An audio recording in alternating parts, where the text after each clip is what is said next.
سکھوں کی ایک تحریک تو آج کل چل رہی ہے. اس تحریک کی بدقسمتی ہے یہ کہ یہ ابتدا ہی سے وائلنٹ ہو گئی. اس کا کتنا بڑا نقصان ہوا ہے اس کا سب کو اندازہ ہے. انہی سکھوں کی ایک تحریک چلی تھی 30s میں. عجیب تحریک تھی وہ، آپ سنیں گے.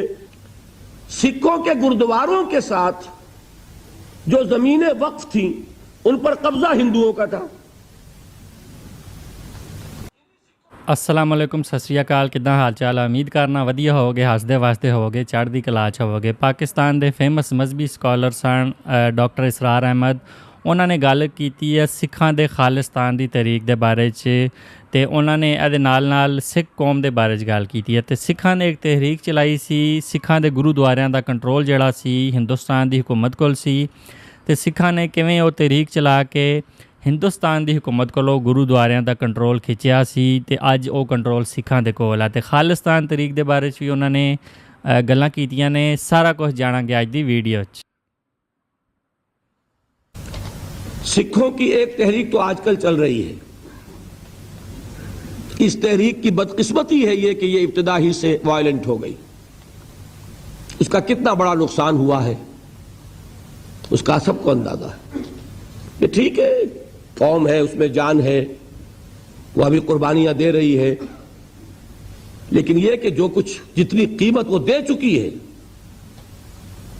اس کے حوالے سے کامیابی جو ہے کہیں بھی آس پاس نہیں. انہی سکھوں کی ایک تحریک چلی تھی 30s میں. عجیب تحریک تھی وہ، آپ سنیں گے. اب ہماری یہ تاریخ ہے لیکن ہم واقف نہیں، شاید آپ کو ہنسی آئے. سکھوں کے گردواروں کے ساتھ جو زمینیں وقف تھیں ان پر قبضہ ہندوؤں کا تھا. چونکہ برطانوی حکومت نے سکھوں کو علیحدہ مذہب نہیں مانا تھا، لہذا گردواروں پر کنٹرول کس کا؟ عبادت گاہ کس کی؟ سکھوں کی. کنٹرول کس کا؟ ہندوؤں کا. تو ایک تحریک انہوں نے چلائی تھی، گردوارہ پربندھک کمیٹی، کچھ اس طرح کا نام تھا اس کا. اس کا مقصد کیا تھا کہ ہماری عبادت گاہوں کا کنٹرول ہمارے پاس ہونا چاہیے. اب بھی وہ کمیٹی ہے، وہی کمیٹی اب کنٹرول کرتی گردواروں. اب اس کے لیے ظاہر بات ہے کہ شیر کے منہ میں سے نوالا نکالنا آسان تو نہیں نا، تحریک چلانی پڑتی ہے. حقوق کوئی آسانی سے نہیں دیتا جب تک کہ آپ لینے کے قابل نہ ہو. انہیں تحریک چلانی پڑی. پولیس جیسے اب بھی ہے اس وقت بھی پیسے والے کے ساتھ تھی. پیسے والا کون تھا؟ بنیا. لہذا دفعہ 144. اب سکھوں کے جتھے نکلتے تھے 144 کو ڈیفائی کرنے کے لیے. ان جتھوں کا مجھے ایک صاحب نے آنکھوں دیکھا حال بتایا ہے، ابھی وہ زندہ ہیں. 69 علامہ اقبال روڈ لاہور پر جو شخص جائے جا کے ویریفائی کر لے. حاجی عبد الواحد صاحب 1930 کے ایم اے ہیں انگلش کے. وہ فرماتے ہیں کہ میں نے اپنی آنکھوں سے دیکھا جتھا نکلتا تھا، لیکن سکھوں کے اس جتھے کو جو ڈیفائی کر رہا 144 کو، دفعہ 144 کی خلاف ورزی، انہیں حکم تھا ہاتھ باندھے رکھو. نتیجہ یہ نکلتا تھا، وہ کہتے میں نے آنکھوں سے دیکھا کہ سپاہی کی لاٹھی سر پر پڑی، سر پھٹ گیا، خالصہ نیچے گر گیا، لیکن ہاتھ بندھے رہے. نتیجہ یہ نکلا کہ کامیاب ہوئے، حکومت کو گھٹنے ٹیکنے پڑے، گردواروں کا کنٹرول انہوں نے حاصل کیا. یہ ہے اصل میں. میں تو حیران ہو گیا جب انہوں نے مجھے واقعہ سنایا. ان کے ذہن میں نہیں تھا قرآن مجید میں سورہ نساء میں جو لفظ آیا کفو ایدیکم، اپنے ہاتھ بندھے رکھو. آپ اندازہ کیجئے کہ یہ ریفلیکس ایکشن ہے، غیر اختیاری طور پر. اگر آپ کے سر پر کوئی وار آ رہا ہو تو ہاتھ ایک دم اٹھتا کہ ہاتھ اس کو روکے، لیکن انہیں حکم تھا کہ ہاتھ یہاں بندھے رہیں گے. جتھا نکل رہا 4 سے زیادہ آدمیوں کا جانا، بس یہی خلاف ورزی ہے.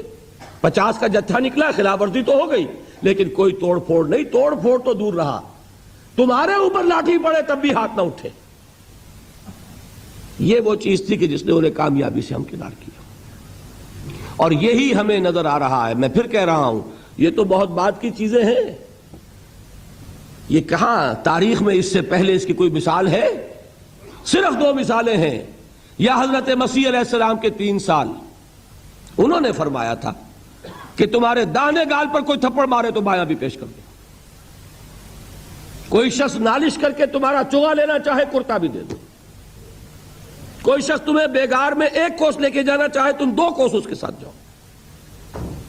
یا تو یہ وہاں ملتا ہے اور یا پھر یہ 12 برس جو مکی دور کے ہیں یہ محمد الرسول اللہ کا فرمان تھا. اور میں اسی کو لیتا ہوں کہ اسی سے سامنے آتا ہے کہ کتنا زبردست ڈسپلن تھا حضور صلی اللہ علیہ وسلم کی جماعت کا. کوئی خلاف ورزی نہیں ہوئی. حکم نہیں ہے محمد کا. دیکھیے قرآن کی آیت نہیں اتری تھی ابھی, وہ تو سورہ نساء میں اتر رہی ہے. یہ حکم کس کا تھا؟ محمد الرسول اللہ. اس میں رو صبر کرو. ਜੀ ਤੇ ਆ ਸੀ ਅੱਜ ਦੀ ਵੀਡੀਓ. ਡਾਕਟਰ ਇਸਰਾਰ ਅਹਿਮਦ ਪਾਕਿਸਤਾਨ ਦੇ ਬਹੁਤ ਵੱਡੇ ਫੇਮਸ ਮਜ਼ਹਬੀ ਸਕਾਲਰ ਸਨ. ਪੂਰੀ ਦੁਨੀਆ ਦੇ ਵਿੱਚ ਉਹਨਾਂ ਦਾ ਨਾਂ ਸੀ. ਉਹਨਾਂ ਨੇ ਸਿੱਖਾਂ ਦੇ ਖਾਲਿਸਤਾਨ ਤਰੀਕ ਦੇ ਬਾਰੇ 'ਚ ਗੱਲ ਕੀਤੀ ਕਿ ਸਿੱਖਾਂ ਦੀ ਖਾਲਿਸਤਾਨ ਤਰੀਕ ਜਿਹੜੀ ਹੈ ਸ਼ੁਰੂ ਤੋਂ ਹੀ ਪੁਰਤਸ਼ੱਦਦ ਹੋ ਗਈ, ਜਿਸ ਵਜ੍ਹਾ ਤੋਂ ਇਹ ਤਰੀਕ ਜਿਹੜੀ ਅੱਜ ਤੱਕ ਕਾਮਯਾਬ ਨਹੀਂ ਹੋਈ ਤੇ ਬਹੁਤ ਮੁਸ਼ਕਿਲ ਇਹ ਤਰੀਕ ਕਾਮਯਾਬ ਹੋਏਗੀ. ਦੂਸਰੀ ਤਰਫ ਉਹਨਾਂ ਨੇ ਸਿੱਖਾਂ ਦੀ ਇੱਕ ਹੋਰ ਤਰੀਕ ਦਾ ਨਾਂ ਲਿਆ. 1930 ਦੇ ਵਿੱਚ ਸਿੱਖਾਂ ਨੇ ਆਪਣੇ ਗੁਰੂਦੁਆਰਿਆਂ ਦਾ ਜਿਹੜਾ ਕੰਟਰੋਲ ਸੀ ਹਿੰਦੁਸਤਾਨ ਦੀ ਹਕੂਮਤ ਕੋਲੋਂ ਖਿੱਚਣ ਵਾਸਤੇ ਉਹ ਤਹਿਰੀਕ ਚਲਾਈ ਤੇ ਸਿੱਖਾਂ ਨੇ ਉਸ ਤਹਿਰੀਕ ਦੇ ਵਿੱਚ ਕਾਮਯਾਬੀ ਹਾਸਲ ਕੀਤੀ. ਡਾਕਟਰ ਇਸਰਾਰ ਅਹਿਮਦ ਨੇ ਦੱਸਿਆ ਕਿ ਸਿੱਖਾਂ ਦੇ ਜੱਥੇ ਨਿਕਲਦੇ ਸਨ, ਦਫਾ 144 ਜਿਹੜਾ ਲੱਗਾ ਸੀ ਉਹਦੀ ਖਿਲਾਫ ਵਰਜ਼ੀ ਕਰਦੇ ਸਨ, ਲੇਕਿਨ ਉਹਨਾਂ ਨੂੰ ਇਹ ਆਰਡਰ ਸੀ ਕਿ ਤੁਸੀਂ ਆਪਣੇ ਹੱਥ ਬੰਨ੍ਹ ਕੇ ਰੱਖਣੇ ਨੇ.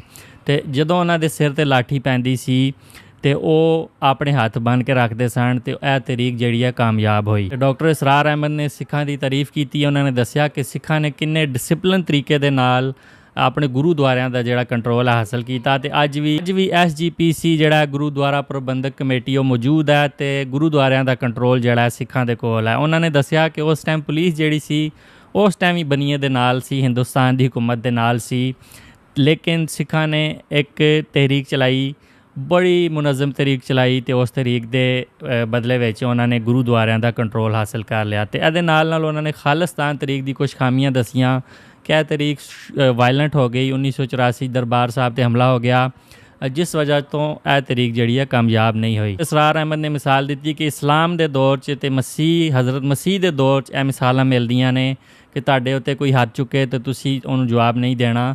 ਤੇ ਸਿੱਖਾਂ ਨੇ ਇਹ ਤਰੀਕ ਇਸ ਤਰ੍ਹਾਂ ਹੀ ਕਾਮਯਾਬੀ ਨਾਲ ਇਹ ਤਰੀਕ ਚਲਾਈ ਤੇ ਸਿੱਖਾਂ ਦੇ ਉੱਤੇ ਜ਼ੁਲਮ ਹੋਇਆ, ਸਿਰ 'ਤੇ ਲਾਠੀਆਂ ਪਈਆਂ, ਲੇਕਿਨ ਸਿੱਖਾਂ ਨੇ ਅੱਗੋਂ ਕੋਈ ਵੀ ਪੁਲਿਸ ਦੇ ਉੱਤੇ ਤਸ਼ੱਦਦ ਨਹੀਂ ਕੀਤਾ ਤੇ ਨਤੀਜਾ ਹੋਇਆ ਕਿ ਸਿੱਖਾਂ ਦੇ ਕੋਲ ਅੱਜ ਗੁਰੂਦੁਆਰਿਆਂ ਦਾ ਕੰਟਰੋਲ ਹੈ. ਤੁਸੀਂ ਕੀ ਸੋਚਦੇ ਹੋ ਇਸ ਵੀਡੀਓ ਦੇ ਬਾਰੇ 'ਚ? ਵੀਡੀਓ ਚੰਗੀ ਲੱਗੀ ਵੀਡੀਓ ਨੂੰ ਲਾਈਕ ਕਰੋ. ਮਿਲਦੇ ਹਾਂ ਨੈਕਸਟ ਵੀਡੀਓ. ਗੁੱਡ ਬਾਏ, ਅੱਲਾ ਹਾਫਿਜ਼.